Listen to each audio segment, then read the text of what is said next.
helping to curate art shows there with folks like Brenda and Alex at the Brecht Forum, specifically exhibiting Black history and culture. My name is Nasreen Alami. I also am with Malcolm X Grassroots Movement. And my friend Brandon called me last minute today to ask if I could tag team on this panel. I'm also with an organization called Girifna, which is, I'm from Sudan. It's a youth movement in Sudan. Girifna means we're fed up, and I'm in the diaspora support group of that movement. My name is Jalal, also with Malcolm X Grassroots Movement. I just saw them, so I'm here to support them. I do a lot of food justice work with Malcolm X and other organizations. One organization in Westchester called WestPAC, Westchester People's Action Coalition. My name is Brenda Stokely. I'm with Million Worker March. I apologize for being late. We just had a meeting around the March 24th piece. So we can get a chance to talk a little bit about that, encourage people to come. I'm Alex, Women's History graduate in Sarah Lawrence, working at the Brecht, helping curate shows with Lena, and working with our Black Women's Collective, Black Tree Collective. I'm here to support. I'm Sandra Rivers. I'm with Black New Yorkers for Educational Excellence, and I'm here because the next move is for the youth.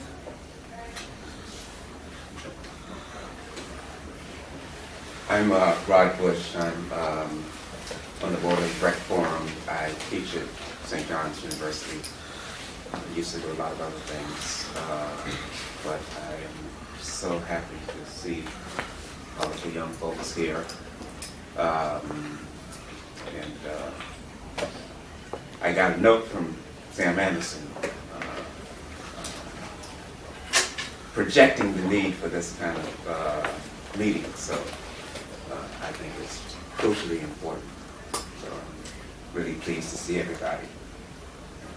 My name is Latif. I go to Bowie State University in Maryland, and I'm here with my brother just to show support. Hi, my name is Shannon. I'm from Toronto. I work with a group called Youth Honor and Community Achievement. So we document the contributions to African Canadians in Ontario. And I also work at the Afrocentric School, which is a highly contested school in the city of Toronto, which has been open for like 2 years. My name is Vanessa, and I live in Massachusetts, and I do a lot of work with different activist groups and youth and peace stuff. And I feel like this was one of the most important workshops because in Massachusetts, if you go anywhere, the activists and the peace groups, it's all people over 60 and it's all white people. So I feel like I want to take some stuff back from here to Massachusetts. My name is Dakota Manuel. I've been in New York for going on 8 months, I believe next month.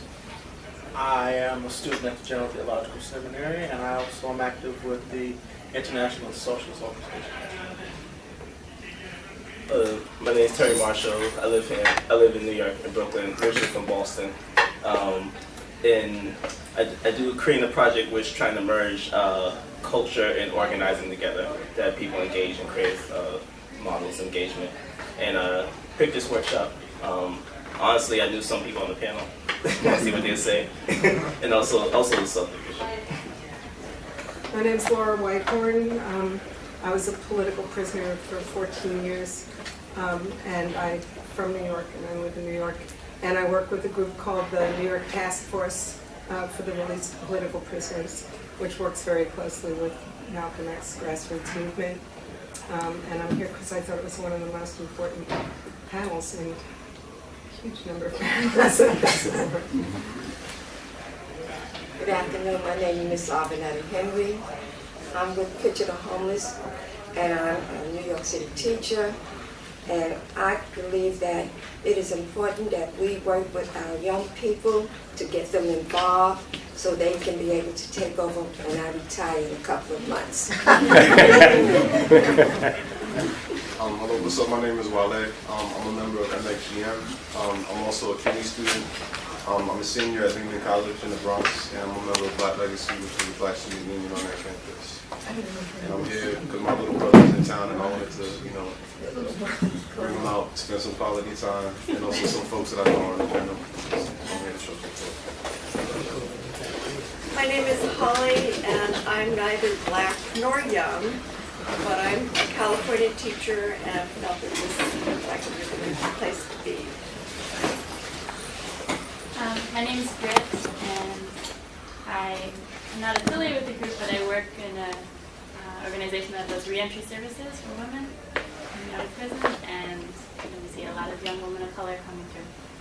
So I want to see what we're going to talk about. Hi, my name is Fitzroy. I'm with New York Communities for Change. I'm an educational organizer, you know, organizing parents around like school closures and the budget cuts. I'm also a member of Left Labor Project, which is leftist organizations such as unions, community groups coming together to develop strategies not only here for the U.S. but also globally. And that's about it. See myself. My name is Saudi Safid.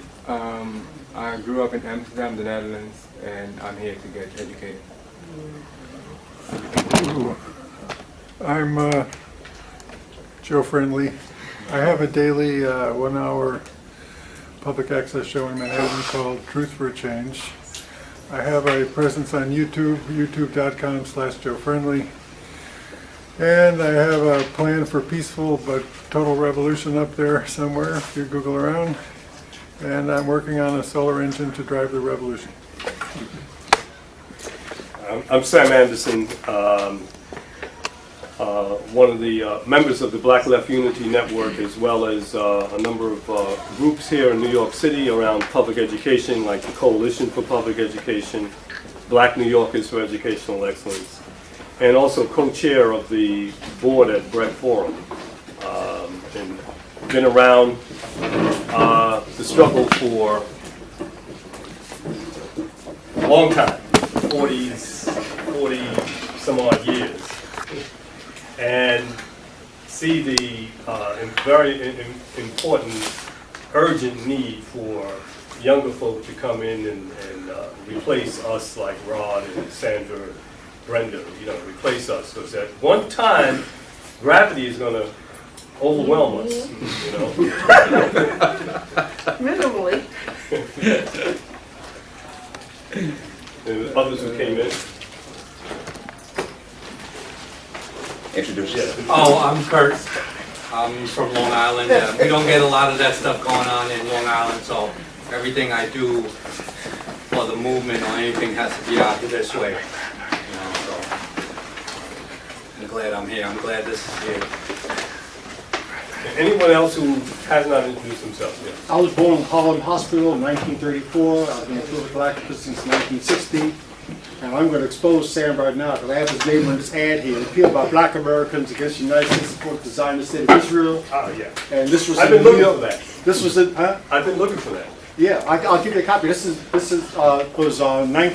from November 1st, 1970, New York Times. I was the committee. I was the chairman of the Committee of Black Americans who speak about the Middle East, and we organized people to oppose Zionism because in July of 1970, 100 Black Americans, probably financed by the Zionists, had an ad in the New York Times, a full-page ad saying, "We call upon Black Americans to support the state of Israel because it's only democracy in the Middle East." And the pacifist Bayard Rustin signed it, and the ad said, we call upon the United States to give it all the weapons it needs to defend itself. But meanwhile, we're not supposed to defend ourselves, according to Bayard Rustin. Right. So, Sam Anderson, you're guilty of being around for a long time. As a footnote to that, I was teaching at Sarah Lawrence College at the time, and the president was DiCarlo, a guy named DiCarlo, and he got bent out of shape, and being at a liberal institution like that, they don't fire you. He called me into the office and said all the wonderful work I was doing and so forth. It was such an extent that he only needs my services for one day. Yeah, then also I ran for mayor of New York City in '69. Also, you can see me on the William Buckley show in '68. What's your name? Well, I was a candidate for vice president in 1968, but I'm not a politician. and I had a chance to appear on the William Buckley Show in '68 because of that. So if you put in, the information is here. I'll get it around to you, and I'll just stop talking for a while. But if you put in that information on your internet, you'll see me on the William Buckley Show. And somebody told me about 3 years ago that he died. I said his body finally caught up with his brain. He was arrogant, stupid, privileged white male, as far as I'm concerned. And I was a high school, I got a dropout, but I quit. Here, here. I wasn't a dropout, I quit high school at the age of 16. But I didn't quit learning. That's it. Yes. Oh, my name is Martha Biondi, and I'm here from Chicago. I'm a historian and activist in various projects in Chicago. She wrote, the author of To Stand and Fight.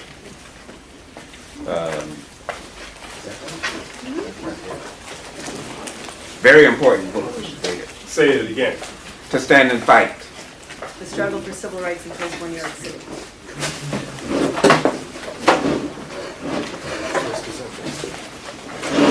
It's one of several, right?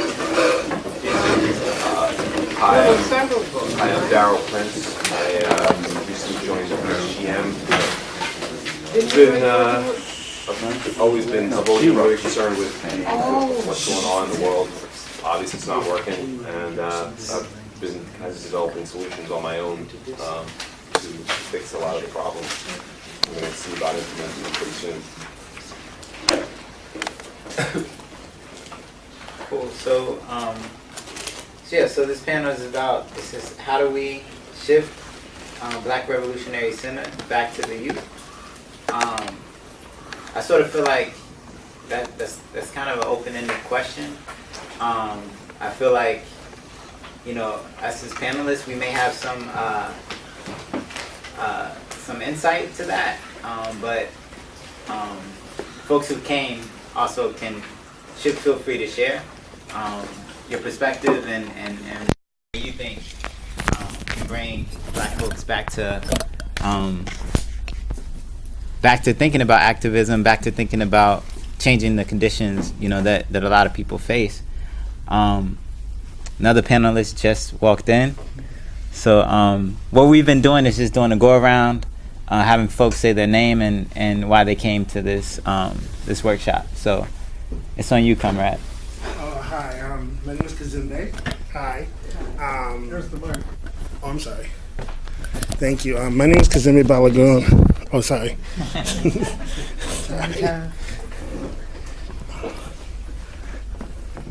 I'm a little bit out of breath, so I'll keep this short. My name is Kazembe Balagun. I'm a staff person at the Brecht Forum as outreach coordinator, and I'm also a member of the Malcolm X grassroots movement. I just came back from a very exhilarating, packed conversation on Black liberation theory and practice. This is why I'm late, so I apologize. But I did want to say that the reason I'm in this particular panel is because I'm really concerned about historical memory and the need to move forward, and basically learning from the past. I'm 30 something, so I'm not exactly a young head, but I'm not exactly an old head. You know what I'm saying? I'm kind of a tween. So I find myself, oftentimes I find myself negotiating between some of the older comrades whose work I've experienced and know, and some of the younger comrades, and making that bridge. So part of, buffer, exactly. So in thinking about the work and the work that I do, like that age thing is very important, and what kind of support mechanisms that sometimes people in their 30s need, as I'm experiencing need things like family life, relationships, all those things that settling down and the need to still be in the movement. So those are things in which I want to learn and struggle from in this particular panel. So it's good to be here. It's good to be with you all. Thank you.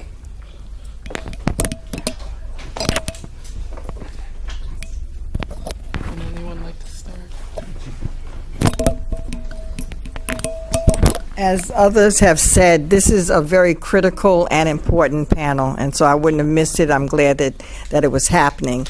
And I actually think that one of the things in terms of the memory is not just young people's memory and history of resistance, it's also other people, older people, middle-aged people, whatever. We all have to learn that, because in this period, if we don't know about the fact that people really resisted and fought back and in many instances won, we don't have the inspiration necessarily know how to go forward. And we also don't want to make errors that didn't work in the past trying to implement them now. So I hope that we could have some of that discussion and talk about how we can continue that kind of dialogue after today.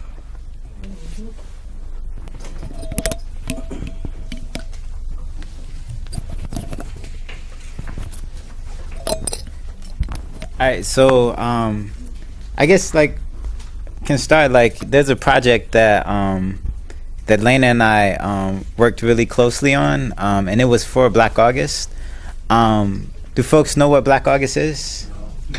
Okay, so Black August is it's a month in August where Black folks celebrate resistance. It happened. And if I get the dates wrong, please correct me, because but in the 1970s, early 70s, late 60s, George Jackson, who was a political prisoner, or politicized prisoner, he went to jail for stealing $71 out of a gas station and had one to life.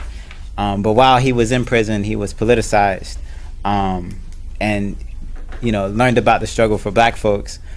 He ended up being assassinated, and so in the month of August, the prisoners, who were his comrades, who were his friends, they celebrated resistance by doing study, by doing political education, by doing training, physical training, and also by meditation, and also by fasting. And so that is a tradition that we want to continue. And so in August, Malcolm X Grassroots Movement, we have a month full of programs geared towards letting people know about folks who are political prisoners, but also celebrating our resistance and celebrating our culture, in real kind of concrete ways. And one of those ways that I thought was pretty awesome was to help to curate and to put on an art show. And we did that at the Brecht Forum. And so through doing the art show, I got to meet Lena, I met Alex, I met a couple of Black artists who were very interested in resistance, but I don't know how much, and folks can speak for themselves in terms of how much. I feel like the show, putting on the show, is a transformative thing, because in doing the research for the show and looking at the pictures, looking at the imagery of the Black Panthers, looking up the imagery of Assata Shakur, and us thinking about how to format the show, and us thinking about how the show would look and the feel of the show. It also provided a space for us to learn a lot and to grow from each other, and also grow from the different works that we were seeing. Ajure Lotalo, he's a political prisoner from New Jersey. He does these amazing collages about resistance, about torture, about the state of Black folks, and he did them while he was locked up, while he was in isolation, and we were able to have some of his work presented in the show, or a part of the show. I don't know, Elena, you want to add to? We also had recently, this past February, Ladies First, a celebration beyond 28 days. This is the little zine that we created from it. If y'all want to pass this around. Awesome.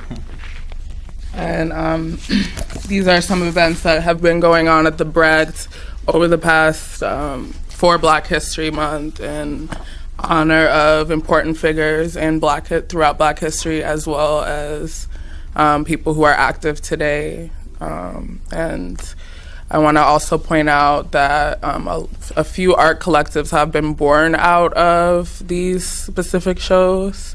Black Tree Collective, Ground Floor Collective at the Brecht Forum, as well as Native Tongue.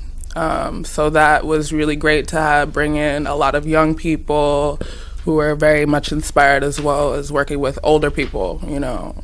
So I think a lot of the work that needs to be done needs to happen on an intergenerational level, not just, you know, us trying to necessarily pass the baton on, but also, you know, all of us taking that responsibility together and collectively, and looking at, you know, ways of protecting and bringing us together, thinking about how we counsel with each other, how we come together in these spaces, how we share information and pass on knowledge, is the responsibility of you know, multiple generations, not just one or the other. So.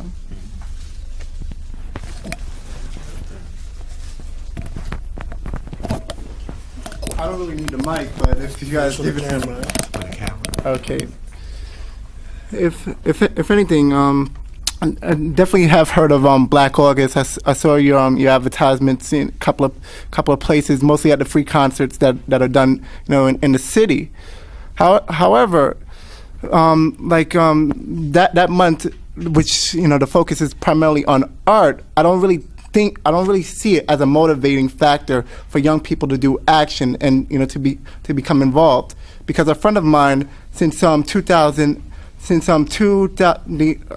2007, has organized bi-monthly poetry shows and spoken word programs at the African Poetry Theater, you know, with that intention in mind of having, you know, positive artists come, you know, reciting their work, hoping to, you know, inspire thought and then action. Unfortunately, what's come out of it is that, you know, people look at it as a form of entertainment, you know, as like just, you know, they look at it as a cultural level, but they haven't done anything to act. Even the artists that you know, who claim to be radical. I was organizing a march, you know, on Washington D.C. for October 2nd, called One Nation Working Together, and trying to get folks to come out.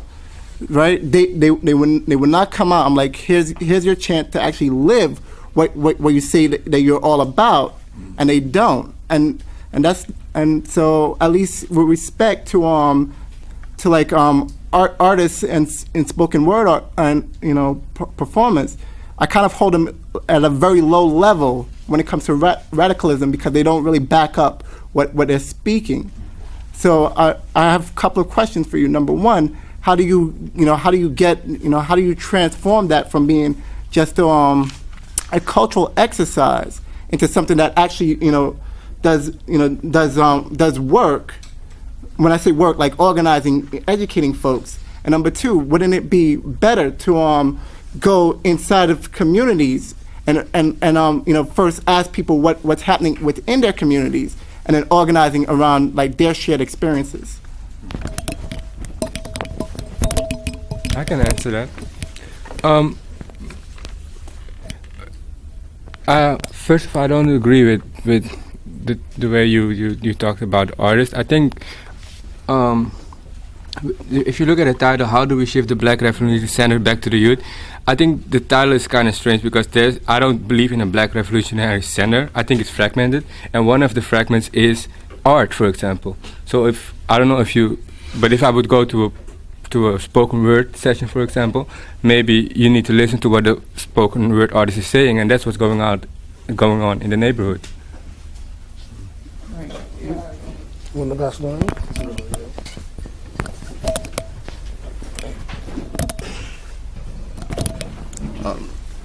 Like I feel your sentiment, and like sometimes when I go to like artist events that you hear like really radical performers, and then you don't necessarily see that translate into actual action.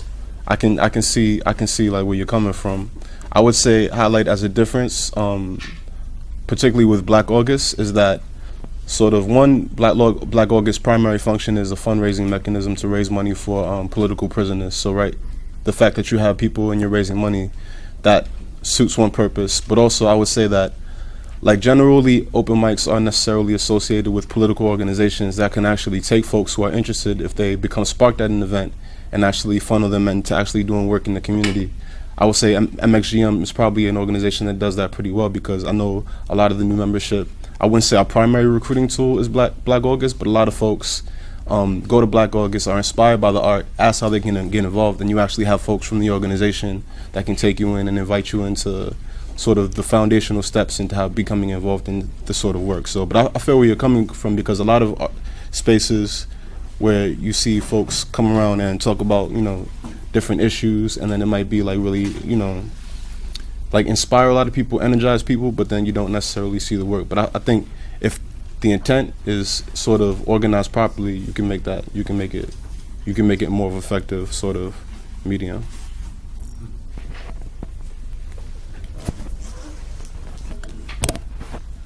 I'd like to pose a question for us all to consider. What is the future of the Black community in the United States of America? I'm a 21-year-old person. I have a Bachelor of Arts from Butler University, as you can tell by my shirt, in political science and philosophy. I'm a seminary student trying to get my master's. I'm a socialist. I am for radical politics, but I'm also a Black nationalist. And I say this for the simple fact that in my understanding of the history of African people across the diaspora and those particular people in this country who are called Black, it seems our nationality was stolen from us. And the biggest question that faces us as we've been living in this continent for some odd centuries is, how do we recognize our own humanity and defend our dignity as humans, and then tie that into a national as well as an international struggle to protect the dignity of all humans who find themselves in oppressed situations, either economic or social, that reduce them to objects. So, as we look in this relationship between the generations, my question is, how are we going to deal with, first, the situation where Black folks need to very badly remember that they are human when they face such mass alienation, and then how we can form a Black nation, maybe, or understand or recalibrate what Black nationalism is, and tie it back into this general struggle of liberation for everyone across the society of nations.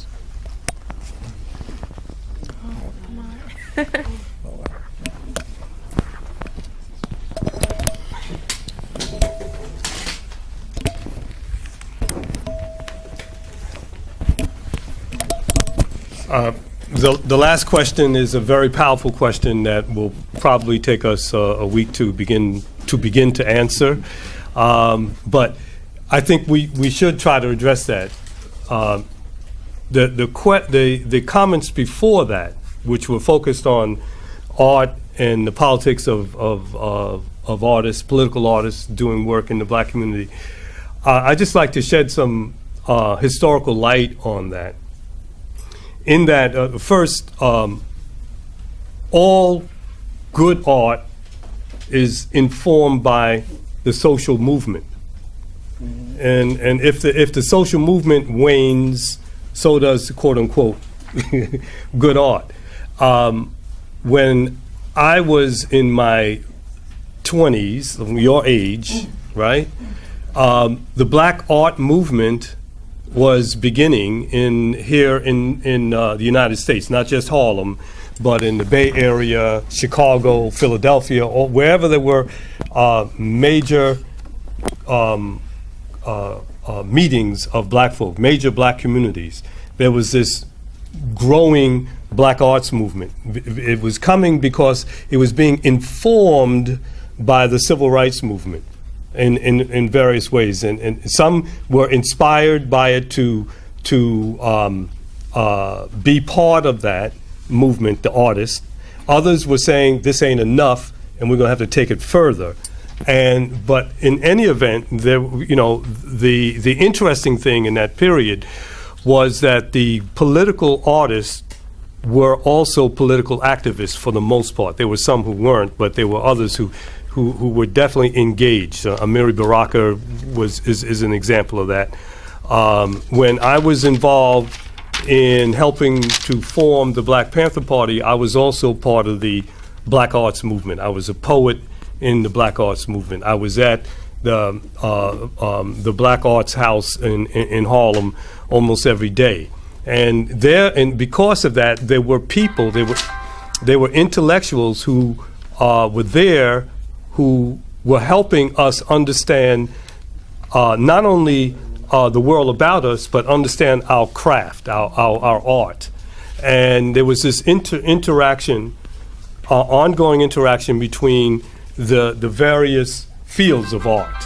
There was the interaction between the poet / writer and the plastic artist and the musician. And that interaction also informed on the kind of work that they were developing, what the content of the work that they were developing. So this is something that I think is missing in 2011. This kind of rich social interaction between our artists in our community, and it was both intergenerational and gender. Both men and women, and the older folk and the younger folk interacting with each other in this area. And I think that's what we lack. And to me, what Malcolm X Grassroots Movement is trying to do vis-a-vis the Brecht Forum is a piece of the rebuilding effort. And I'm pretty sure they're clear that you also got to be organizing, right? You also got to be, working in the community. And I think that also comes out on an annual basis within the Black Arts, the Black August development, because it's not just New York, right? Right. Black August, my youngest son is in the Bay Area, and he gets involved in whatever Black August activity happens in the Bay Area. And now he's in his, I shouldn't know. No, he's no longer. He is now 40 years old. He's now 40, right? So, he's been around. Maybe we could take a pause and maybe we could make 2 rows of seats. So if they go through here, yeah, there's they can seats. sit back. If they just walk right through here, right. You all make a space for them. They can get over here and sit down.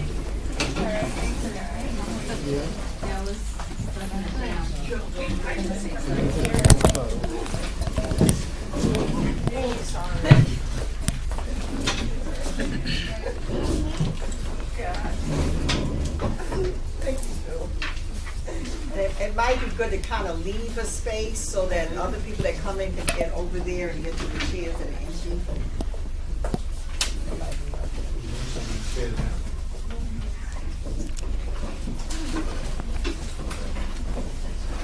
Packed house. That's a packed room. Yeah.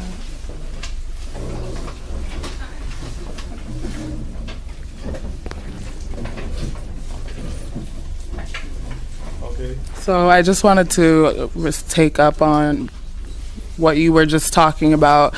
I think that one of the major issues of 2011 is that there is a major lacking of documenting and archiving of work that is going on consistently. That artists, political artists, go out there every single day and fight and make this work. Try to make it political. It's not just limited to groups that we know of. And so I think that expands far beyond just, MXG or the Brecht Forum. Black artists as a whole right now is being silenced in a major way, the Black arts. So it's up to us to do something about that in terms of how we document our work, what we write. We have tons of students in the universities there today doing all kinds of creative work outside of the university as well. It expands out beyond I'm very nervous through generations, through the classes, through the diaspora. There are, our expressions are very often just erased. And so how do we document that? How do we pull that together, in strong ways? Black protest is art. Black protest is art. Black protest is art. You know what I'm saying? You can't look at someone like Marcus Garvey with that plume that he was wearing in that chauffeur and say that's art. You can't look at the Black Panther Party, the leather jackets they were wearing, you know what I'm saying, the berets and the furrows, and say that's not art. You know what I'm saying? Black people are art. You know what I'm saying? So so for me, it's a dangerous contradiction to separate the ideas of politics from art, because the art is the polis. And so I think part of, and I'm glad you raised it. I'm glad you raised it. I'm glad you did, because I think that we do have a bunch of cultural artists who are thinking the funk. You know what I'm saying? We have cultural artists who claim they're activists, and they ain't activating shit. You know what I'm saying? And that's just the truth. And they put down the term activists in order to get into a little foray into a little bit of saying that, oh, I'm down and I'm shouting out. You know what I'm saying? And they do a lot of shouting out, but they don't do a lot of the rigor, you know what I'm saying, and the work around the plastic arts and the fine arts and understanding where that came from. So, so I think that we have to be very much in struggle with our artists, you know what I'm saying, because they have to have a level of responsibility in terms of what they do in the community. It's not just a question about, representing black folks, but representing. Like when you see the work of Emory Douglas, you know what I'm saying, and Emory Douglas is, for me, is a prototypical feminist, because when you see his art, you see nothing but black women with guns. You know what I'm saying? We have to represent, that militancy, you know what I'm saying, of what it means to be, captive in this country. You know what I'm saying? It's not just something about representing a certain type of blackness. You know what I'm saying? I think that, blackness without that political insurgency is sterile. And I think that's a contradiction that we're seeing in our community. Look what's going on in the Studio Museum of Harlem. I should have shout out institutions, right? I'm not be polite or whatever, but it's like, but like those are the struggles that we're engaging in. So I think that part of which is that the organizers and the artists need to have that conversation, and have a standpoint and be like, we as an organizer are trying to move people and plant seeds of creating of correcting a deficiency, which is it's creating certain deficiencies, which is acts of institution building, right? The artist is trying to decolonize the imagination. There has to be some sort of common ground in terms of conversation there. You know what I'm saying? So that's part of it too. It's just like, I think part of it is just like cutting out the dichotomy we see a lot of times in terms of, artists. And I think artists need to have the responsibility to see themselves as political organizers. You know what I'm saying? They can't just be like, well, I shouted out Nicky Giovanni in my song, therefore my work is done. Saying, and you can't do that. You know what I'm saying? You need to be out there with the petitions as well. You need to be out there talking with, you said, creating a craft, talking to the people. You know what I'm saying? So much bad black art I see. You know what I'm saying? Like, obviously Sands are fan people on this front right here. But so much bad, I see a lot of bad black art. Not all black art is good. Most of the bad black art I see, I can tell because people didn't talk to nobody. Mm-hmm. You know what I'm saying?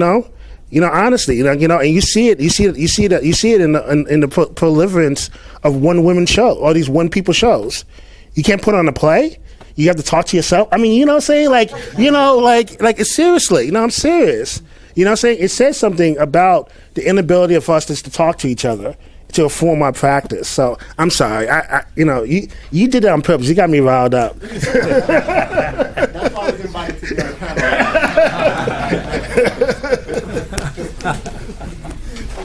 Okay, hello everyone. Actually, my name is Judith de los Santos. I was stuck in a traffic jam, a little emergency, so I apologize for being late.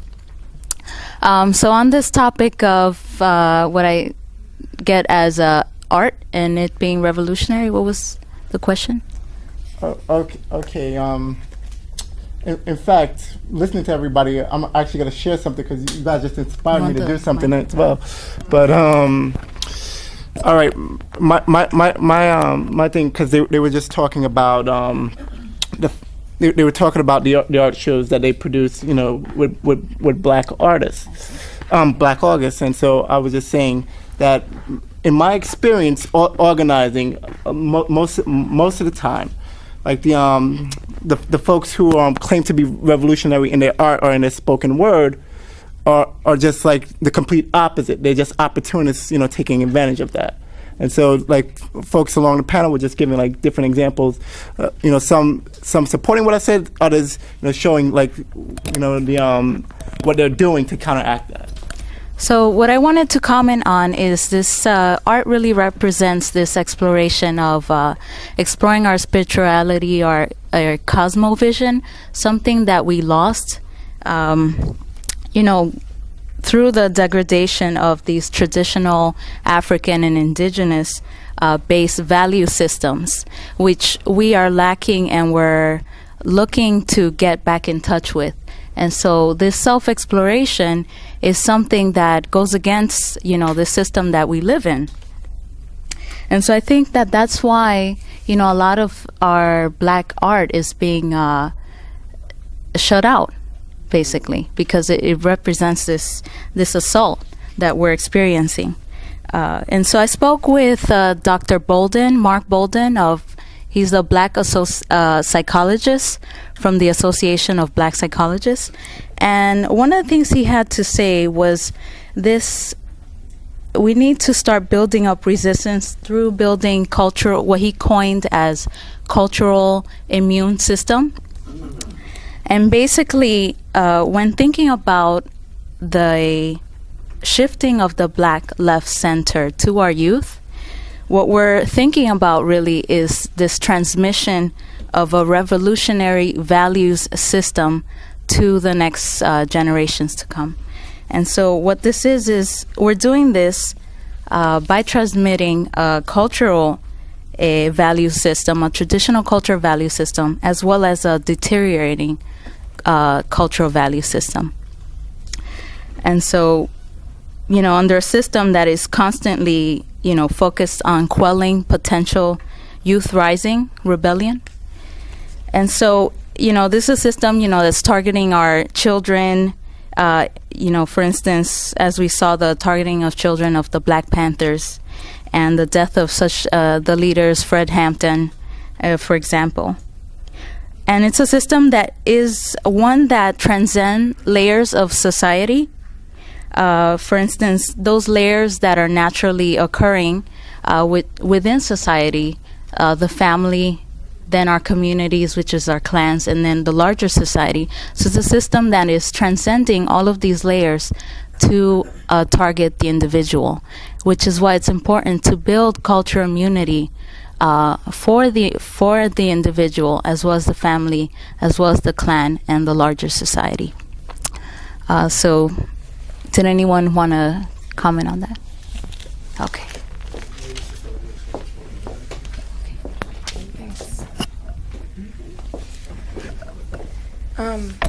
So I think this is a little bit more about the art and everything too, and I can only speak to like where I come from in Massachusetts, but I completely understand a frustration in hearing people say like I'm an activist and then like when the moment comes not showing up. But I think that maybe you're not giving them enough credit because what I see in Massachusetts is like, I mean, it can be hard for people to kind of take that first action.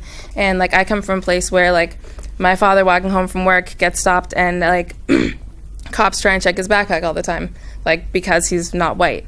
And it's you can't just like demand people to stand up. And if black protest is protest and their art is a form of protest, then you can't really put people down for not always coming up to everything. And I think, you know, this conference, the theme is solidarity. So I think the question we should be asking is not why aren't they showing up, but how can we build that solidarity and get over like all the petty stuff and work together, like not just in like coming to marches, and because mass numbers are what people need. And I get frustrated too because the things that I go to, there's not huge groups of people showing up. But we can't just be like like upset that people aren't showing up without thinking about why that is and without thinking about how to get them.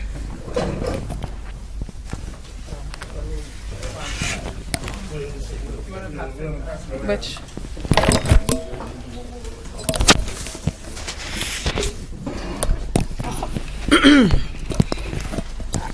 I hope that we get to looking at some models of how we build a movement and how we build an intergenerational movement.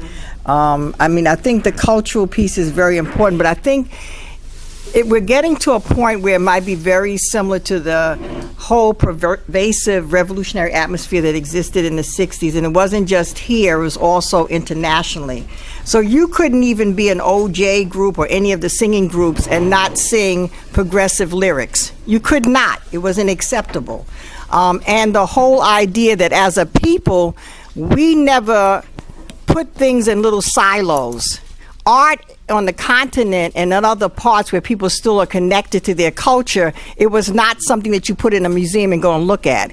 It was something that had a purpose in your everyday life, as well as some kind of spiritual connection, as well as some means, like the people that were the historians in indigenous and African descent communities would tell the history. They had to memorize the history for hundreds of years. So nothing was separate. This society, the imperialist society, tends to put everything in silos, including the generations. So I think that our task is to break out of that disconnect and talk about a subject matter as if it has no connection to anything else, or function like that as individuals, or build a movement like that. The intergenerational stuff, I don't remember being in a movement without it being intergenerational. I don't remember, that wasn't even a discussion. It just happened because there were elders there that were still active. And so they were going to be around us and we were going to be around them. And we learned from them by going and sitting next to them and say, you need some help doing this?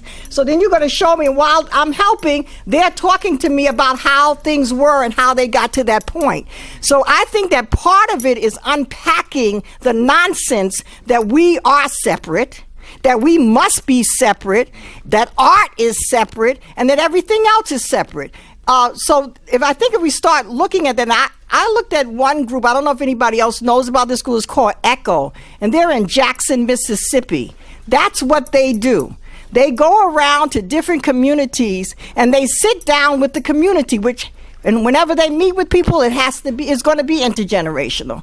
And they talk to them about what are the issues that are important to you. Then how do we think about tackling that issues and fighting the power that's oppressing us in that particular county or city or town? And then that could be fought on many different levels. So anyone who comes there, whether you're an artist or you're something else, you will find a piece of the work that you can do to help the whole. So I think that, because we're going to get, I tend to think that the way the conversation is going, that if we don't begin to talk about models, it's like going how our medicine is. We talk about being sick. We don't talk about the well person. Let's talk about the movements that are well, meaning that they are connected, that they are vibrant, that they are moving forward, that they're clear who their targets are.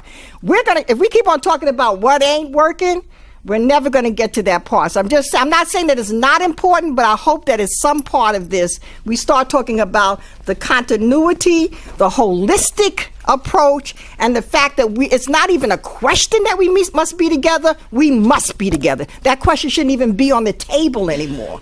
And so how do we do it?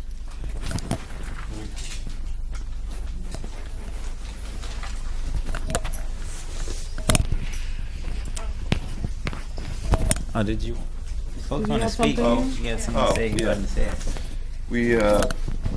I mean, I am going to kind of go back to black art a little bit, because I was kind of try to make kind of the same transition, because we do need to talk about actual ways of. I mean, it's supposed to be about getting the black youth back involved, and I think a way that art can really help out is, we need to take back the power. A major way that a system of control is the control of the media, and it's always been tough to get over that system of control, because media has always been have to get these big radio towers. We don't have that anymore. We have a wonderful tool. It's called the web. You know, you build a website, you put on content on this website, and you say it's intelligent stuff. None of the CBS like watered down crap. It's, you know, it's Americans. It's black focused. It's funny. It's comedy. It's art. It's real news, real interpretation, and it's some folks sitting down in the barbershop, sitting around talking about what's going on and talking real about it, rather than all this fake, phony, I can't say this because, you know, this is my corporate sponsors type stuff. You get a website like that and you get all the black groups on it. Like you say, everybody, like get 50,000, 100,000, 150,000 people. Like you're competing up against the stuff that's on network television. You can't win. you can win. And there's tons of artists. There's tons of people who want to act, and people will put their time in for free off the bat. And if other people start promoting it out, there's going to be money coming out of it too. So like all the way around, it's one way to win.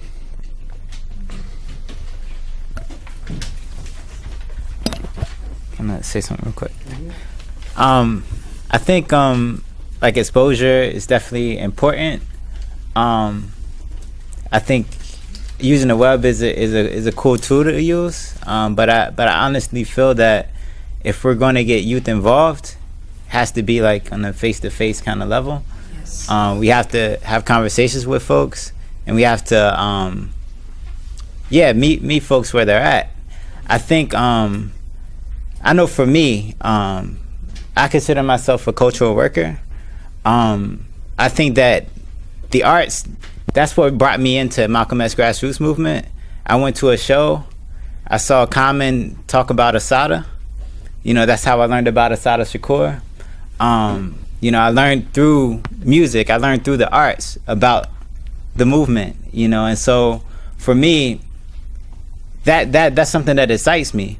When I go to a protest and like folks have really lame chants and it's very and like it's cold outside and you're still cold even though you're chanting, you know, like that makes me think that like I really don't want to be here. I know this cause is important and I know we want people to sign this petition and all of this kind of stuff, but I'm not really having fun, you know. And so I feel like for me, when I look at doing work, when I look at being a cultural worker, how can we make breaking the law, how can we make challenging the state something that is enjoyable, something that like you don't feel like you're breaking the law because you're having so much damn fun, you know. That's kind of my goal at the end of the day. You look at the visuals, you look at the art that folks put up, and that stimulates you. You hear what people are chanting, that stimulates you. You know, you have cultural workers that come in and do poetry, or they come in, you know, spit some rhymes. You know, that gets you excited. You know, I feel like in terms of like if we're what Brenda said about the separation, there should not be a separation. All of it should be very inclusive in terms of how do we do things to get people excited and interested and not turned away, you know, even if this is your first time like hearing about a certain subject. It's not like, oh, them radicals over there, you know, like, you know, they're doing their thing, you know, I don't want to be involved in that because they're crazy, you know. But how do we make it something that is inclusive? That's the question. I like this. This is like a 21st century talking stick. You just pass it around and just start talking and shit. You know, I mean, I just want to say a couple of things. I mean, one thing is like, I like what Judith said about cultural immunity, because I think that one of the things that white supremacy does, it hates on black people. And there's a difference between hate and jealousy, right? Jealousy is about desire and want, right? But hate is a projection of failure. You know, and like, so when white supremacy projects black folks, they project a sense of failure. You know, when you're looking into art, You know what I'm saying? You see in the art that's strident, that's really militant, that's really smart, you're projecting another image of black folks as where we want to go forward to, which is towards freedom and liberation. In terms of the web thing, I think the web stuff is something I always argue about, and anyone who knows me, who's my Facebook friend, knows I'm always on Facebook. You know, like I'm always posting shit. You know, it's easy. You know, you got this infinite jukebox. You know, YouTube, put it on. It's very good culturally, what have you. The thing that's really interesting to me is like kind of contrasting that with the idea of wealth, and something that Brenda was talking about, I think too, in terms of like historical transmission. Because the fact, like, I have a website called Black Man with a Library, right? I had a website called Black Man with a Library, right? And I have a library, right? And the art of collecting, right? The art of having stuff is about the art of having space. You know, so it's like, you know, my books take up space. You know, it's like, you know, you can't run away with it. It's something that's real. You know what I'm saying? And it's something that actually has like a historical weight. And I transfer that to someone like a Torah Schomburg, for example, you know what I'm saying, who just did consistent collecting of books, and he had a historical weight in terms of what he had. And so what he had was something that was actually real.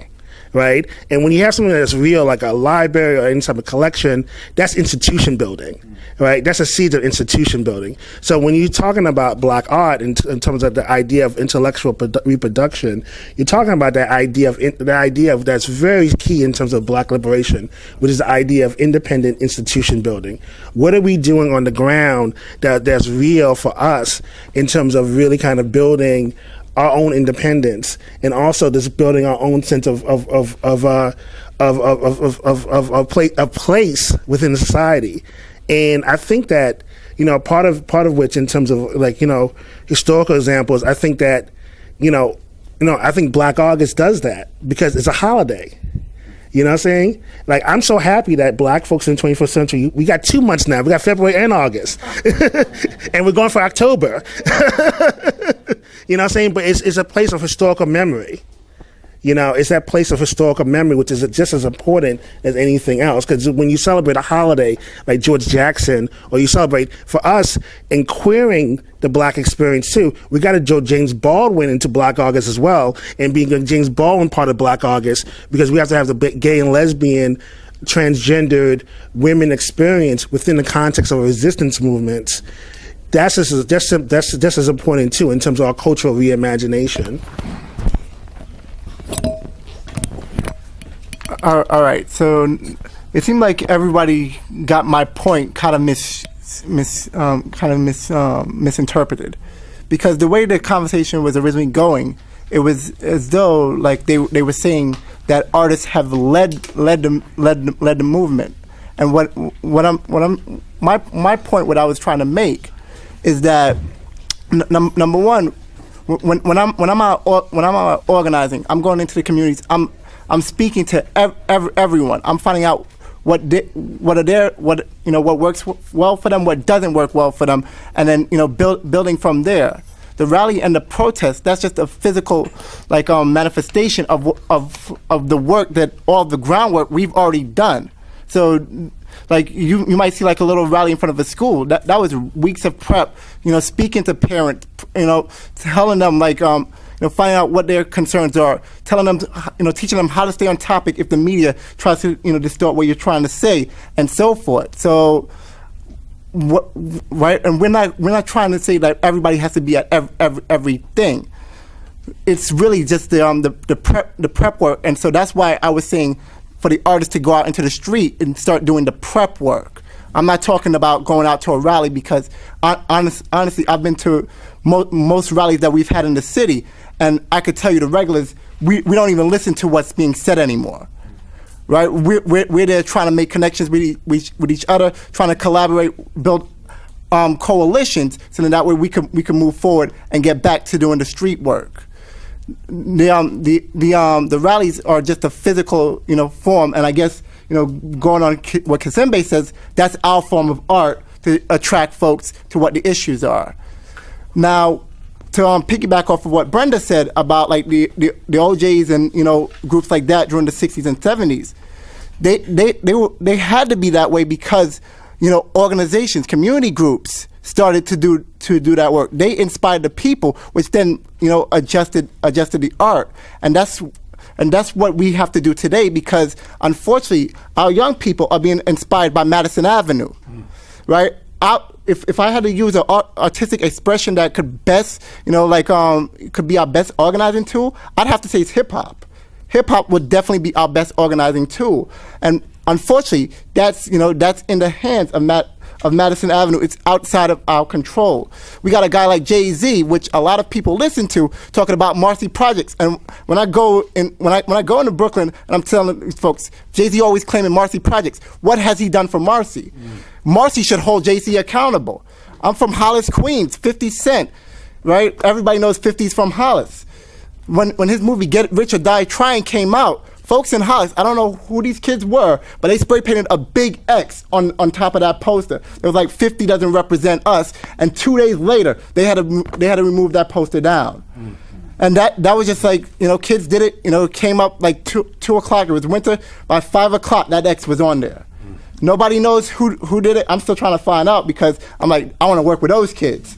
So, but the point I'm making is this, right? In order for there has to right. I agree that there has to be a balance. The way my mindset started to change when it came to the art was working for the Museum for African Art, where they spend thousands of dollars, buying these pieces from collectors. And then one day, right, because I was like the educational events coordinator, so I was like, we should do programs that educate people to the problems that are going on and try to make a difference. And every program that I came up with would get rejected. And then I was like, right, we're preserving the art while the artist is dying. What ideally what I would like to see is right. If I do agree that balance must be, but I think that we should start in the street. And if we change the mindset of the average person, that will cause that'll stop them from buying, like the negative stuff. And then we could change the artists, and then have that holistic movement that Brenda's talking about. So I like your idea of artists going in and transforming our outside spaces to reflect ourselves. One of the things I would like to touch up on is Brandon's point about going out, well, your point as well as going out, reaching and meeting people where they're at. And along with this point, I just wanted to share the work. Most of us are familiar with the work of Paulo Freire from Brazil and the pedagogy of the oppressed, where folks, this is a pedagogy to through education, have people realize their consciousness, come into being in their consciousness, kind of like reconciling the dualism of seeing ourselves through the lens of the oppressor, and then seeing ourselves through our own worldviews. And so I think his tools and his methods of education, we here in the United States, we've worked on that, and it's an example of how the African diaspora is reaching here in the United States, is reaching out to international sources and learning about struggles abroad. In that sense, looking into what has gone on in Brazil. And also, I want to touch up on the need for national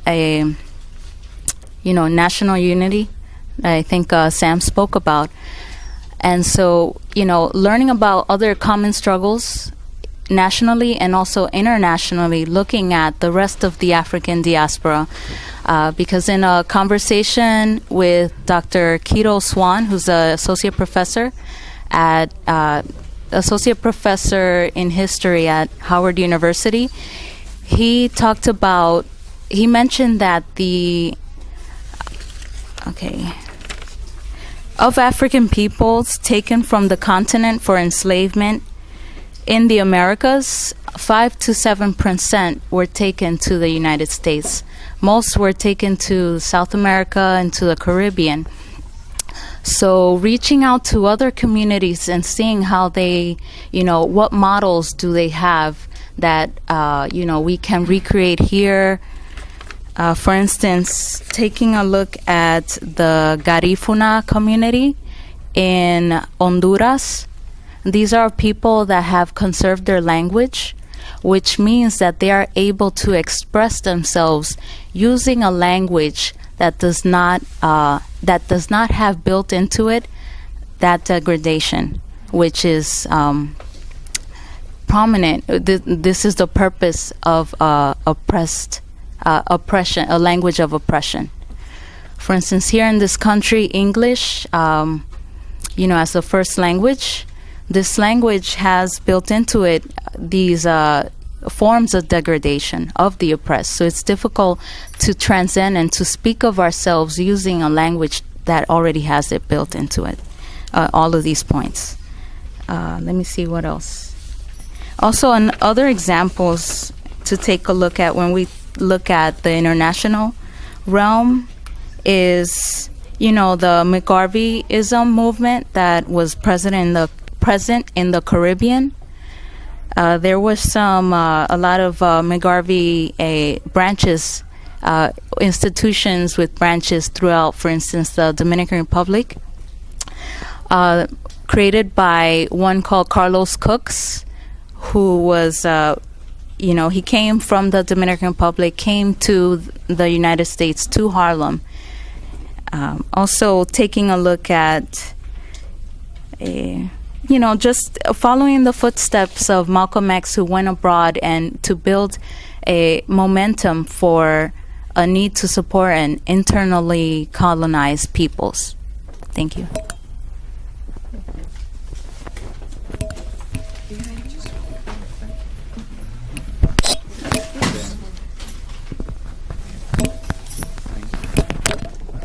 Is it reaching?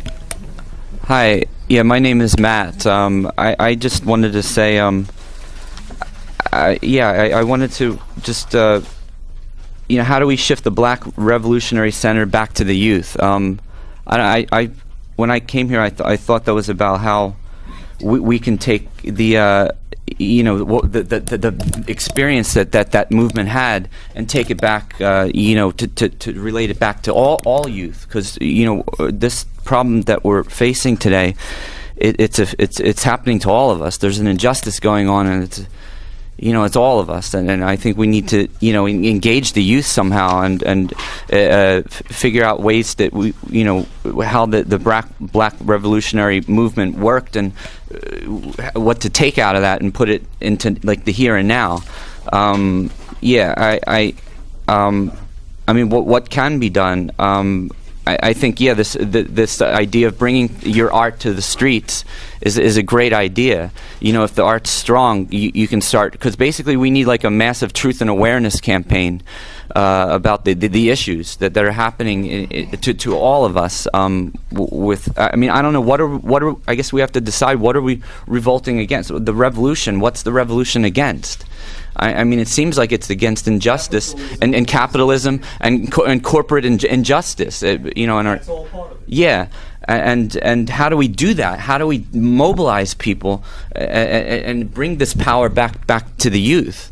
That's my question. I guess you have to just. It's really in my opinion, just word to person to person conversation and doing your art in public. Maybe in the street, in the on a subway car.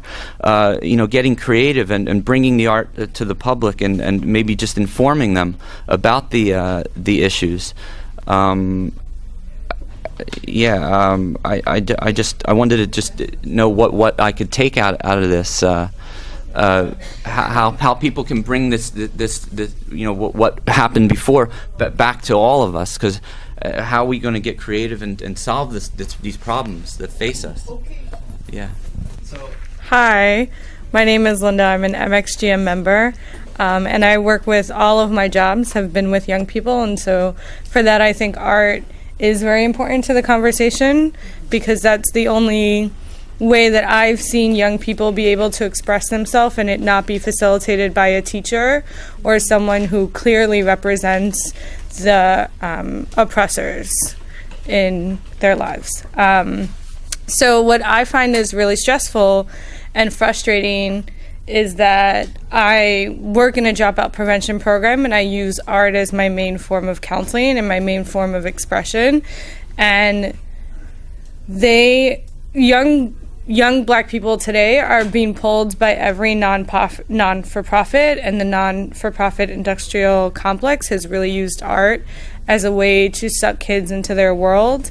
And as they're doing that, the young people that I work with really feel like they're creating revolutionary pieces because they're mentioning racism or sexism in their work, but there's no one there guiding them to really break down what racism means and what sexism means, because they're educators that are like quote unquote hired because they were organizers, or hired because they might have had tattoos and piercings and that made the traditional employer think that they were revolutionary. They have no idea what they're doing either. And so young people today, I feel, have absolutely no idea what the word justice means and why it really can't be used when talking about their communities, or what is art in the way that it can be used to express themselves and heal themselves. But what I found is that they have these like really amazing innate organizing skills that they use daily to get what they want. And unfortunately, that's not, like for my job, it's not going to class and doing their homework, but it is them getting a chance to express themselves and get what they need. And so the way in which they use art makes me bring in George Jackson and leave it on the table in hopes that someone picks it up, or give a kid Asada and ask her to start drawing. But what is really hard is, instead of just educating the young people on who is George, who is Asada, what is revolution, I've got to educate people I work with. And then I've got to watch, because I could be fired for some of the things that I say. I use the word white and they freak out like they don't know that they're white. And I'm like, it's clear if everyone we work with are black young people and the two top people in the organization are white, and I'm teaching about healing or I'm discussing oppression in their work, I have them draw out their communities, I've got to use that language. And the young people are shocked when I say it. And the young people are shocked when I call them black. So I think the issue for me is how do we not only create art and bring it to the young people, but how do we get them to use the language that we use when we talk about art in the same way we would use colors or strokes or forms to make them feel comfortable to really start to name things in revolution, like what is it about revolution for them, how to sort of bring them present to their own work, because I don't think that they even get that. So that's what's really... Can I say something at this point? That issue, that question, can be resolved as we build the movement. I think we're here to discuss how do we bring black young people who are maybe right now at this point politically active or see themselves as politically active into a central force that will help rebuild the movement. There are so many critical issues facing everybody in this country, and even more devastatingly so, black people in this country, that we don't have a social, political apparatus countering that, right? Countering. We need a counter force. Us old folk cannot do it. We're too old and too small in number. Okay? That's the main thing, too small in number. It has to be rebuilt. The it is that black liberation movement has to be rebuilt. How do we do that? How do we bring that forces in? Yes, cultural component is key, but there are so many other things that we need to address in order to rebuild. Once that is being rebuilt, your work becomes easier. Those young folks will say, "Yeah, I'm black." What you talking about? I'm not black. Oh, yeah, I'm African. I'm African. It's hard to impose that in a vacuum. There has to be a social, cultural milieu that they come out of when they step out of their house or when they go into their house. No matter where they go, they get this information. That's what happened with us, right? And it's like Brenda said, we didn't even think about ourselves as young people, as young black people, as young black people. We saw ourselves as revolutionaries. And we saw the elders who were engaged in that as also our fellow revolutionaries. You know, so we have to get back to that. We have to rebuild that. That's the question at hand, I think. If I could really, Where's the before mic? before we lose time, we have to define that we are oppressed. Everybody but that 1% that owns more than 150 million people. We have to recognize and acknowledge that we are being screwed royally. And then the how, we have no shortage of the how. We have the civil rights movement, we have Egypt and Tahrir Square, and we have Wisconsin even. So the biggest blockage is recognizing that we are being screwed daily, and deciding that we'd rather be free than to be screwed, for our children to be screwed even worse, and for our grandchildren to be in undeniable feudalism. We're on the verge of feudalism. We have to understand that.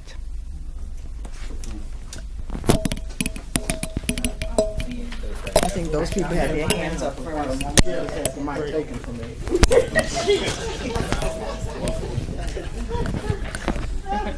One of the greatest black minds of our time basically told us what the problem is, and anybody who goes and steps into Harlem, Gary, Indiana, Watts, or any place that's mostly black, mostly poor, and ain't had jobs for 30 years. Nihilism. I am a youth. You want to know how to get me engaged? Give me something to fight for.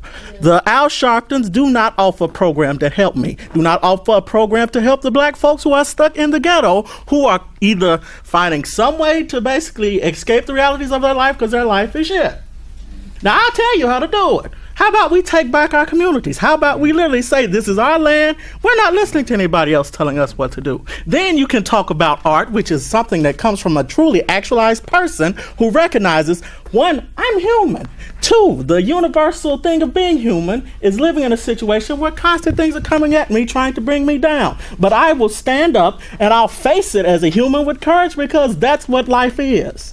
And in order to get to that point of art actually saying something about that, and adding not just to black art, but art like Faulkner, Dunn, and all these other people, you have to enrich a person with a sense of self-worth and, oh yeah, life is not meaningless. I say the best way to do it is actually put some serious time to politics and say, we're not going to take this anymore. Then you can seriously talk about art and the things that come from humans constantly asking about what is living the good life. How do I live in the good life as a black person and then with other folks out there? Because frankly, that's what's missing. And I say this as a person who grew up in the ghetto, by the grace of God and a few folks I knew, got to a bachelor's program, then by another stroke of a miracle got into a graduate program. But I think about the folks who are still stuck back in the ghetto in Gary, Indiana, who have no hope, have few jobs, and are even trying to think about art or anything else because they're saying my life is shitty. I feel very fortunate to be here because I'm being stimulated a lot by young people. I'm learning from young people. If you ever meet someone that thinks that they know it all, you met a fool. I know less now than I did 40, 50 years ago because every answer brings another question. Knowledge is never ending, and all of you young people are really invigorating me and teaching me. You're my teachers. And I'd like to say, too, that we have to go back to the earliest form of oppression, too, with women, because black women are discriminated against because generally, with the exception of someone like the Aunt Jemima Condoleezza Rice, who is a Chevron executive, there are class prejudice against them. Then there's gender prejudice against them, then there's color prejudice against them, 3 types of oppression. And as many black males are involved in that too, with oppressing black women. Women were the first slaves in history.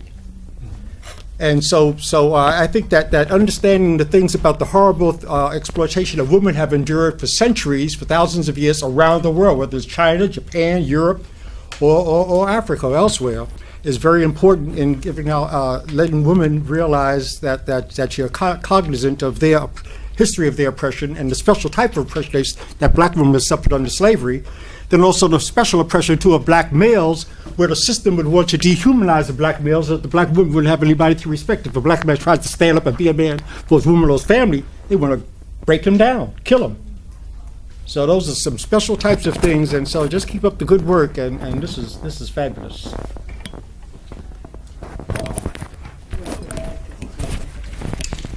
For the filming. Good day, folks. I kept hearing about art. I'm a member of Picture the Homeless. However, I do have my own record company that I'm holding on to with dear life. And I have a mission statement for my company.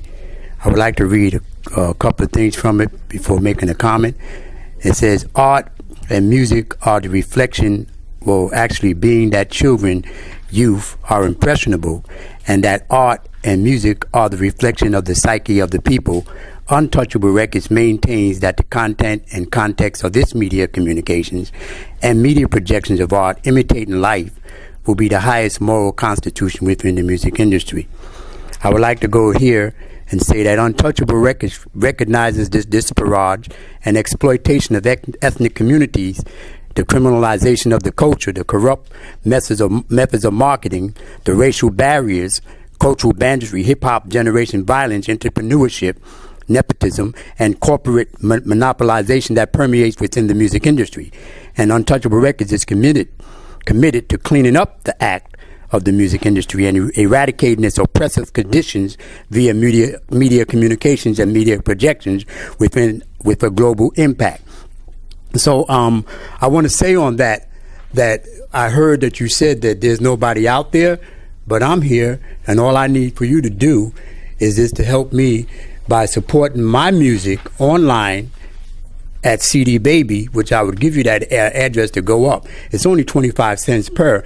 And I have a song called She Gives You Life, which upgrades the black woman and women in general. And another song called Freak For You, which upgrades the black women and women in general.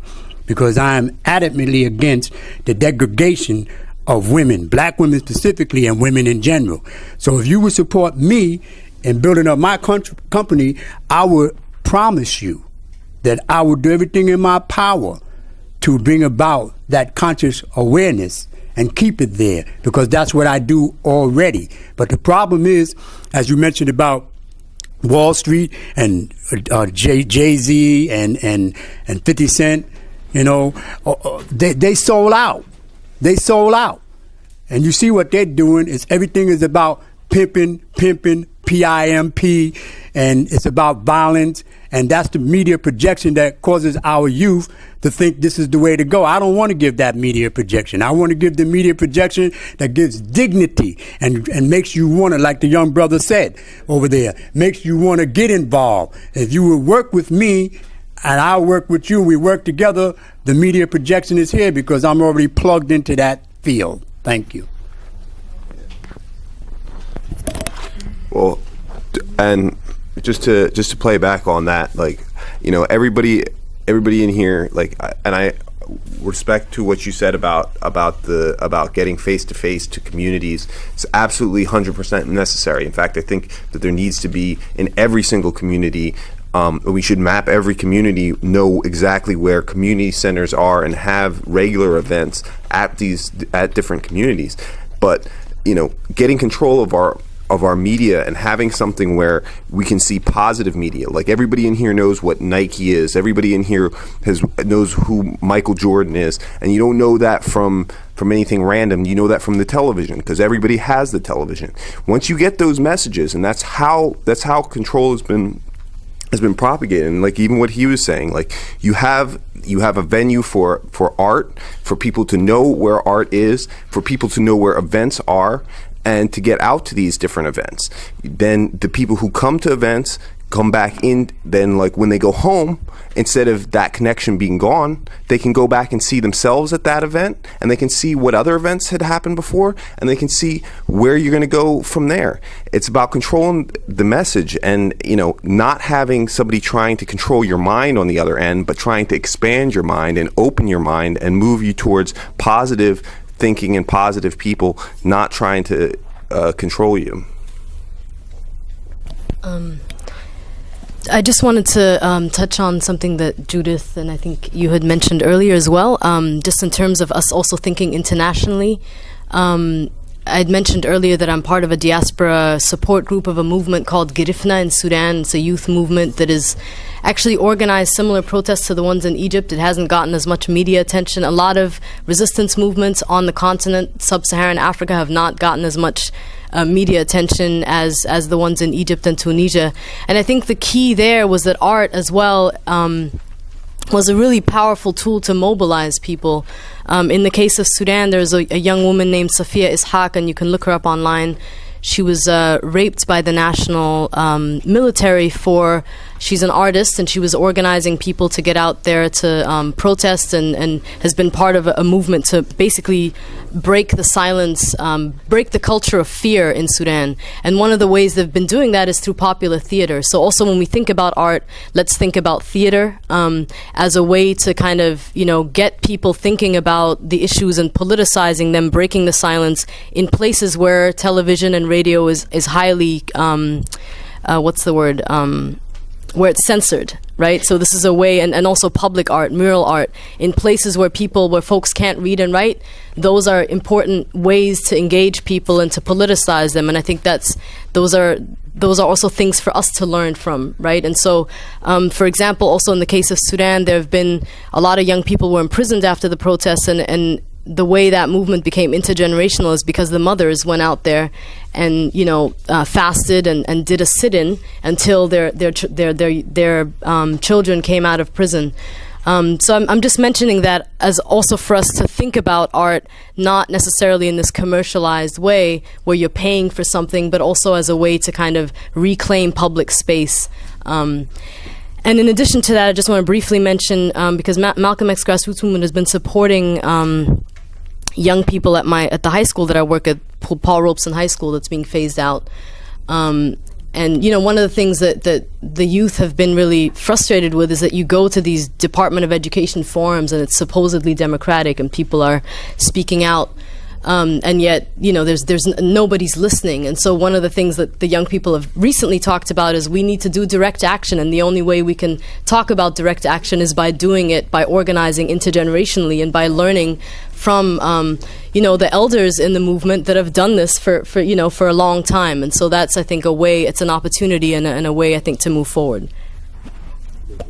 I'm so glad you brought that up, because if we had Black people, poor people, working people can pick and choose. We are affected by everything.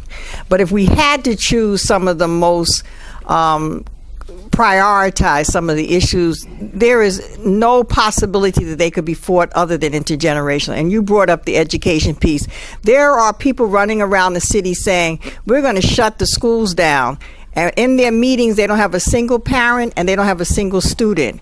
The people that are going to shut it down would be the students with the support of their parents and progressive teachers. So if you look at something that you want, we're talking around a lot of issues, and we all know what they are. So if we took one issue like education and fighting against corporate control of our school systems and displacement of our kids and attacking the unions, who has to be the center of that? I'm not going to close a school down, and I'm not a parent with a child there, and I'm not going to school there, and I'm not teaching there, so I should be the last one to talk about it. But the students who've learned that democratic, and I put it in big quotes, process of going to a hearing is all mockery, and that they have to do something greater. If you take the war, who has to stop the war? Our young people who are in the armed services and those who are being pushed to go there, there's no other choice, and their parents who don't want them to go there, as well as other people that be supportive there. There's not a struggle. And jobs.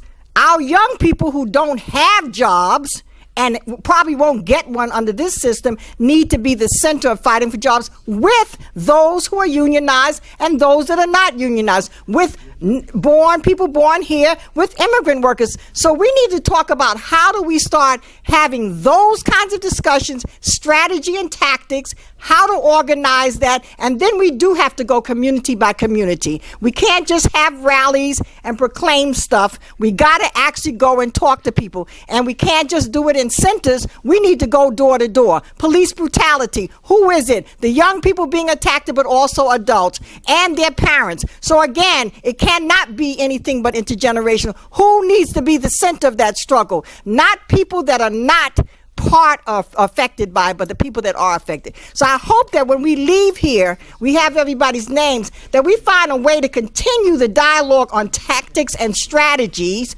and then we talk about education, meaning that we do some study, that he has books, other people have books, we have films that are exciting, people can do street theater. We used to do that all the time in the 60s. Get on a corner, we have street rallies on the corner in the neighborhood where something happened to talk to people. So we need to leave here with a plan of how we're going to reconnect after this session here, and it's important to talk about the issues, but let's move with the issue to strategies and tactics of how we could work together.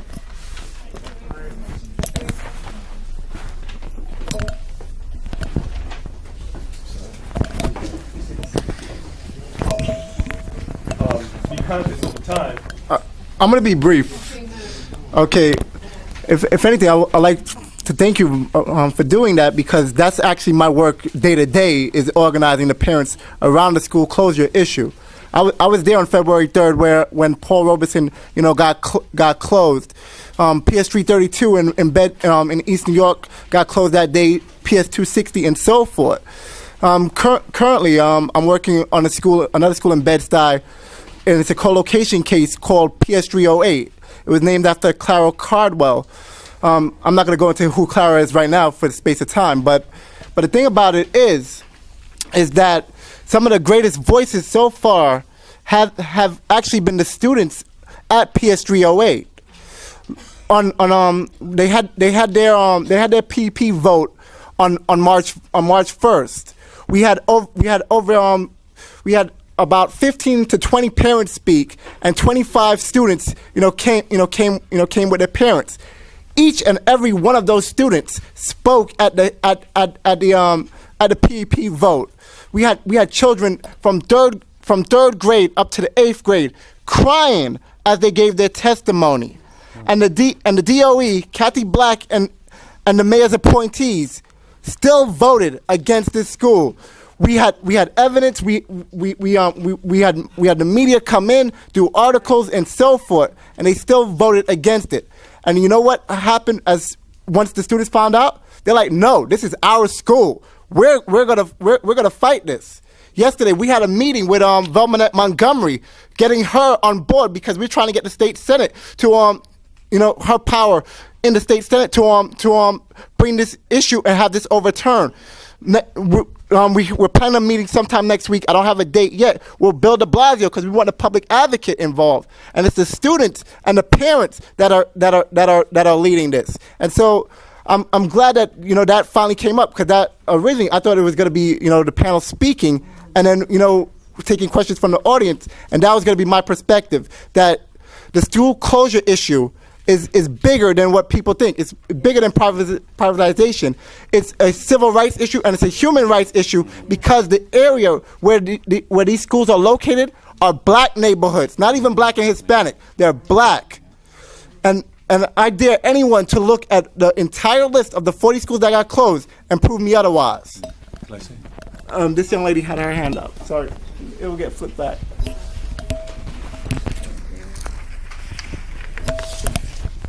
I think in regards to school closures and issues our community, it's a question of how far we're willing to go. Like, what if the students decided, regardless of what was decided, you're not closing our schools, and they and their parents and their teachers had to sit in at the school and it could take a week, it could take days, until a decision was claimed that they weren't going to close the school anymore. They were going to reverse the decision. And I think for me, it's an issue of like, where's our commitment? We're all organizers, we're all activists. Are we willing to go as far as lose our jobs for the issue? Are we willing to do the sit-ins? Are we willing to do the organization that it takes for us to put our lives on the line, like our history has told us? And I think for me, I don't know many activists or people who claim to be activists who are willing to do the work to the point where they lose their jobs, or where they might not have food on their table, or they might not have money in the bank because they're not secure in that their fellow people are going to help them continue on. So, charter schools is an issue in my neighborhood, and what comes to my mind is just keep going to school. Like, what if all of the teachers showed up to the school and all of the students showed up to the school? And the statement was, we're going to continue to go here regardless of whatever stupid decision they made. And for me, it comes back to commitment and how far we're willing to push, because I think we can work with electoral politics, and then at the end, it's our bodies. They can't move an entire school of parents, teachers, and students. Like, that is actually almost physically impossible unless they bring in the National Guard or whatever they want to do.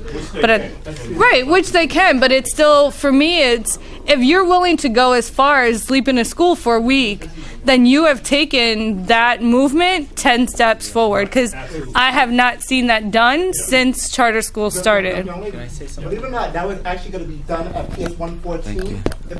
That was actually our next step in the plan. If the DOE had not taken that off of the school closures list, we were planning a sit-in. Lucky for the DOE, they took that school off the list. But we can do that with other schools in solidarity across New York City. People have already been arrested. For 1 minute, does somebody have the sign-in pad? Could they please pass it forward? Do you have the sign-in pad? Because there's some people that I didn't sign in. Yeah.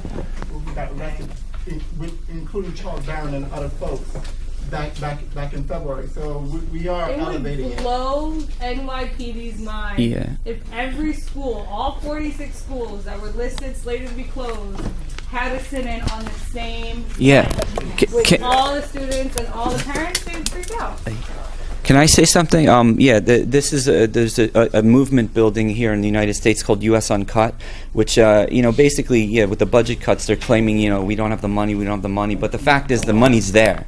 It goes into these companies. Basically, these companies don't pay taxes. Like 2/3 of all American companies don't pay their taxes. If this is known to the American public, they will start speaking up and doing things about it. One of the things that we're targeting specifically, because they're one of the biggest offenders, is Bank of America.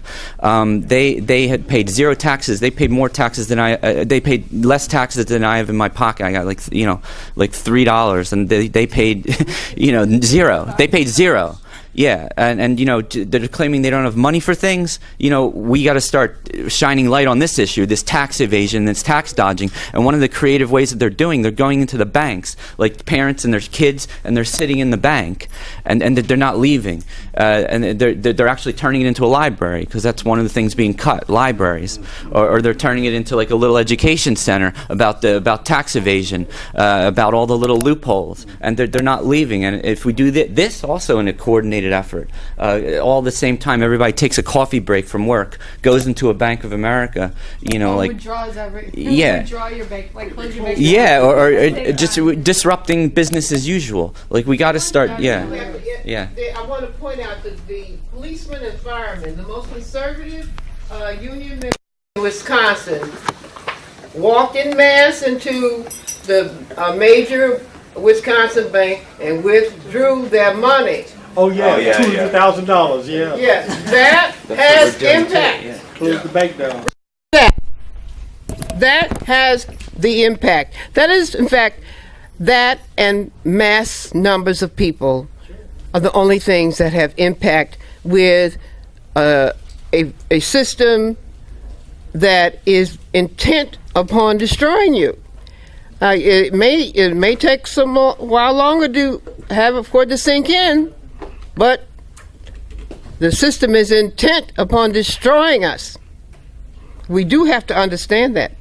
I call it the United States of criminal insanity. Listen, Bank of America, all these banks, tax evasion, that doesn't come anywhere near the military budget. Like, why are we talking about the military budget more than all the rest of the world combined? That's where the money's going, and that's where we need to redirect it from. 61% of our tax money goes to military. That's exactly right. So the bank isn't even going to come near it. We're not talking about the military budget. I just want to say, I'm not black. I am of color, and you know, when I came to this country, that was back in the early '60s.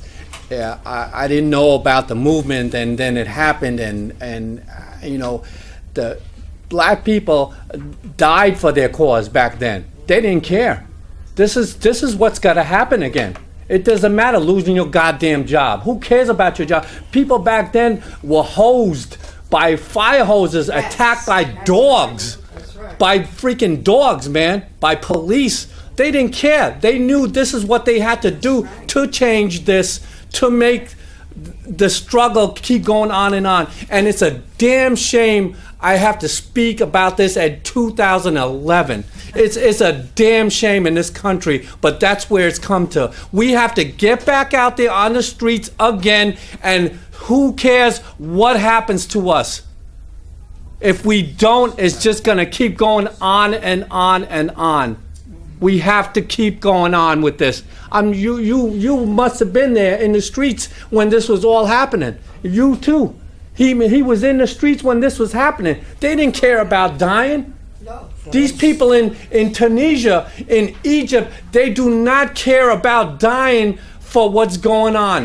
This what's going on in America is a corporate takeover of us. I'm telling you, they're going to change the Constitution. They're going to take everything over on us. You youth, I am so glad I'm here. I do. My wife is African American. I have nieces and nephews African American, young, and I'm so glad to see that you're in the struggle. I am so glad to see it, because it hurts my heart when I don't see it in the hip hop movement, which is the strongest movement in the world right now. That hip hop movement is unbelievable, but corporation has taken over it, and it's about money for them. You know, I'm so glad. I'm sorry, but I had to speak. The sentiment that has just arrived, we've arrived at in this movement, that's what ECHO does. ECHO meets with people, they talk about the issues. The sentiment comes up and it breaks the isolation. You cannot be in a movement for justice and freedom and be worrying about your damn job. Ella Baker and Fannie Hamer, mind you, if they knew that you were going to go and vote. Now we're not even talking about going and taking over nothing. Walking up a county steps to register on a book to vote, you can lose your job, lose your life, and lose your place to live. Now, if you don't think that was important enough to do that, so stop. We need to get rid. So they put so much gunk and garbage in our mind. You have nothing to lose but your chains. Nothing. Nothing. Because you don't have anything. If you think you have a job, you really don't have a job. You don't own that job. You only own it if you own the society, and the society has decided this is the kind of work that we need as a people to make the society better. As long as you are a worker working for a boss, you don't have shit. You don't have a house, you don't have a car because it's owned by the banks. You don't even own your body when they take your ass off to the military. So you don't own nothing, and you need to be fighting and understanding that, and understand that people have always made that decision when they wanted freedom. Always. It's not new. It's not us just making the choice. It's always being made around the world. The indigenous people made it. People are making it all around the world. The people in Colombia who are fighting to keep their land back. The indigenous and African descent people on Latin America are organizing and fighting back and taking back their land. Taking back their land. So you got to think, if I'm going to be in a movement, it ain't glamorous, it ain't fun, and it ain't easy. That's why they call it struggle.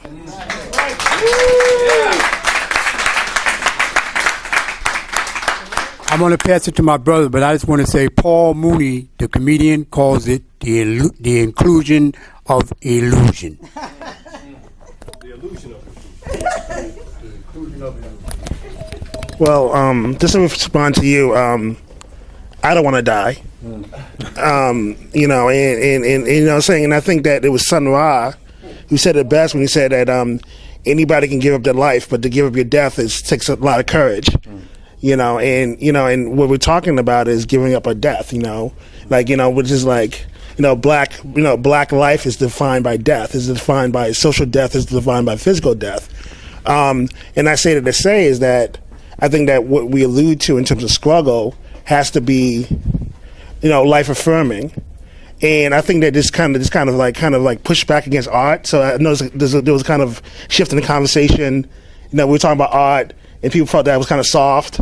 And like we got back to like, let's talk about banks. And then we got really excited about banks and money and like real stuff. But art is real, because art is the personal. You know what I'm saying? And is what is life affirming. You know what I'm saying? And also the struggle is also life affirming as well. You know what I'm saying? So can we have an artistic struggle? You know what I'm saying? Can we struggle as artists? You know what I'm saying? Can we bring us level of carvingness and tune that? Getting back to like intergenerational conversations, this is my last word. Part of which my big thing too, which I didn't have a chance to mention, is the fact of like our need to communicate with each other and creating up communication networks, because I feel like that's a tremendous amount of possibility for us at this present age. I feel in a sort of sense that, we're living in this very unique time where people who are in their 20s and their teens can actually speak to people who were involved in the 60s. I can talk to somebody who knew Malcolm X.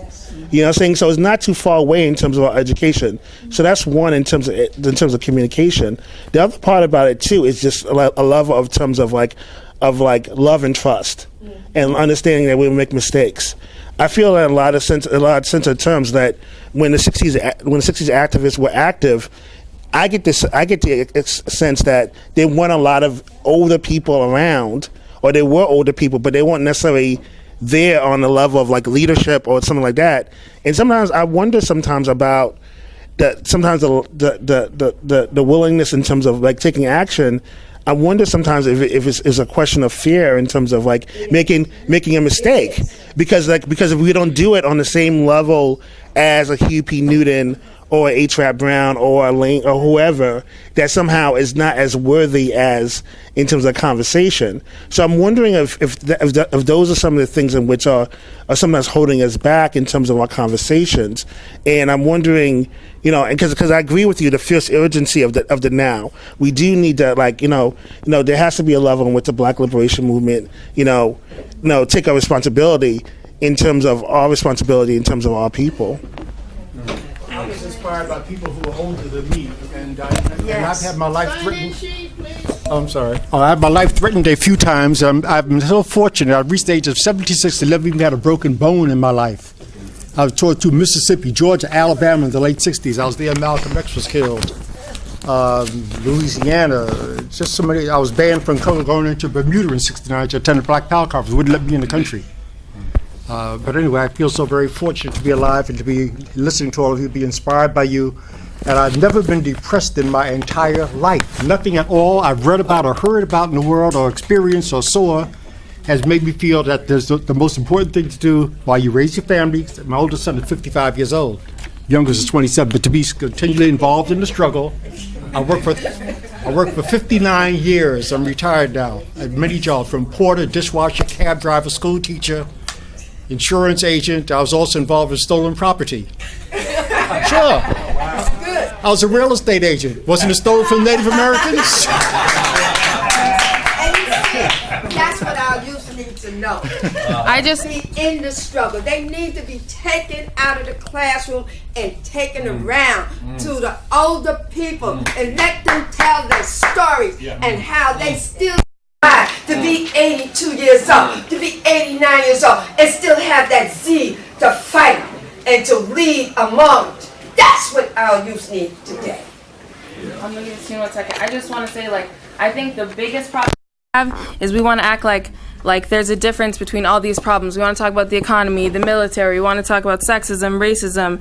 The youth aren't talking to the older generations. They're all the same problem. And like I said before, this is about solidarity. We need to find the connections. Everybody here works with different organizations. People are from different places. Like, we need to join all of these problems because they're the same thing. Like, we need to stop acting like these are different problems. Like, that's the only way things are going to change.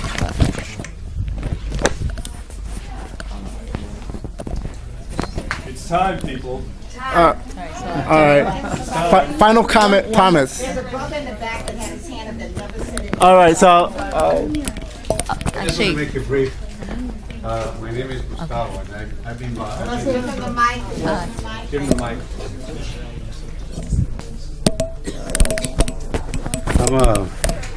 I'm a retired teacher, and I work with young people for all my life, the last 30 years. And I got involved in politics when I first started teaching, and that was in the Lower East Side, and we were fighting for bilingual education at that time, and they wanted to fire the superintendent that was bringing in that into the school system. And we were involved in a strike that 17,000 students in District 1 stay home. And it was only one day for that strike to take place, and immediately they reinstated him, and all our demands were brought forward. Okay? And I think that we tend to underestimate the power of the people. That's okay? right. As individuals, we are nothing. Okay? But as a group, together, struggling, we can move mountains, and that's something that somebody else said. Yes. Okay? And it's very important, like right now in the school system, like we talked about, this talk about boycott development. And Sam, you've been organizing around that. Right. And I think it is very important that somehow we come together, because we're talking about this boycott in Queens, we talked about in the Bronx, we talk about we're not together. And we have to find a way to come together to do something, because it's massive. If we do it together, believe me, we can make change. Okay, and that's just in education. There's many other issues too. That's how they keep us. One announcement. Okay, I'm going to be on First Voices Indigenous Radio next week on Thursday at 9 a.m. to talk about the youth struggle in Dominican Republic. A lot of the youth there have been influenced by the literature of the struggles here. And we're going to hear about Barrick Gold, which is exploiting a gold mine company there. And a lot of people are dying already. For WBAI, First Voices Indigenous Radio, Thursday at 9 a.m. Youth struggles against Barrick Gold, the gold mining company. That's part of the Change Your Wind segment, right? I think you mentioned the television, Manhattan Neighborhood Network, cable television program, community access, Truth for a Change. Eventually, this panel will probably appear. It comes on every day, Monday through Friday morning at 10 a.m. Time Warner. Well, we'd like to thank everybody who came out. Thank you. This is a beginning. This is a beginning. Okay. We will try to figure out how we can continue this necessary dialogue to help organize and rebuild the movement. You know, we need to do this. Can I ask how many people would be willing to come to another gathering and talk about how we could organize this around the city? Right, and I'm going to volunteer the Brecht Forum as a space. That's a good idea. So that way, you know, you got the room, we got the. Let's do this. Sunday morning at 4 o'clock. Let's give us some better. I'll be there.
Thank you.